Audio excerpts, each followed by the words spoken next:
আপনি কি চিন্তা করেছেন যে আমাদের ভাতের থালায় এই থালা ভর্তি আপনার ভাত যখন সামনে চলে আসে, কোনোদিন চিন্তা করে এই নিয়ামত নিয়ে যে কতগুলি স্টেজ পার করে আমার টেবিলে অথবা দস্তরখানে এই খানাটা পৌঁছেছে, এই ভাতগুলি, শুধু ভাত, তরকারি বাদ দেন, শুধু ভাত নিয়ে চিন্তা করেন তার আগে কতগুলি স্তর পার হয়েছে।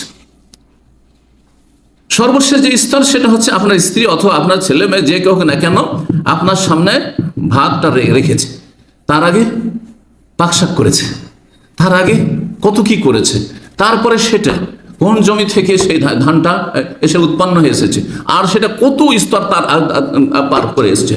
যদি আল্লাহ রাব্বুল জমিনকে এমনভাবে শুকিয়ে দিতেন যে জমিন অনাবাদ হয়ে গেল, কোথা থেকে আসতো এই রিজিকটা বলুন তো দেখি, একটা দানা কোথেকে আসতো?